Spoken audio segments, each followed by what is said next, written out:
Just into our newsroom, inflation fell last month more than expected. It was at 2.4% according to the latest Consumer Price Index report.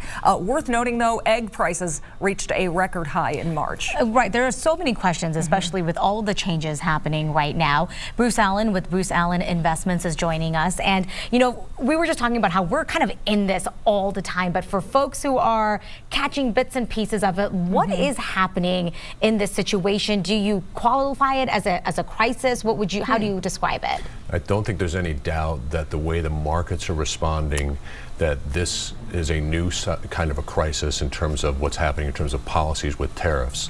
And when we're in this initial phase of a crisis, what's happening is that there's a lot of fear and anxiety because there are three things that we don't know about. We don't know, one, are these new policies going to have a damaging effect on the U.S. economy, and the stock market has been volatilely dropping or bouncing around because of that uncertainty. Number two is we don't know how long this is going to last, and number three is we don't know what the resolution looks like. Yeah.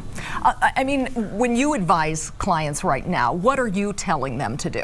Well, I think the biggest thing is, one, we want to recognize that there's a lot of fear and anxiety about that, and make sure that we recognize that and acknowledge that. Everybody's everybody's scared and everybody's anxious about this. Number two is, we talked a little bit about ultimately there's going to be a resolution to this crisis. What does that resolution look like? For example, when COVID happened, the resolution happened when on November 9th of 2020, that morning Pfizer announced that there was a vaccine announcement. And when I spoke to people inside of Pfizer later that day, what turned out was that the efficacy of that vaccine and the ability to roll it out very rapidly meant, in my mind, that we were done with that crisis, meaning that the crisis was moving into a different stage. We were moving into the resolution stage. I don't believe we're at the resolution stage yet.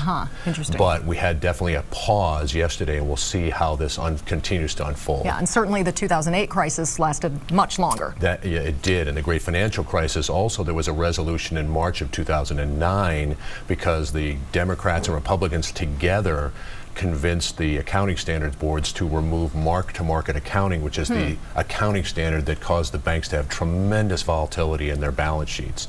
And when that was changed back to the old accounting standard that worked very well for many years, that crisis was also over. So those resolution moments, you can feel them when it happens, but you always don't know. It's sort of like you know it when you see it, but you don't know it until you get that moment. Interesting. Right, and we're not at that point. We're not at that point yet, in my mind. Yeah. Okay. All right. Well, thank you so much for stopping by today. We so appreciate any perspective we can give folks through this time right now. Yeah, absolutely.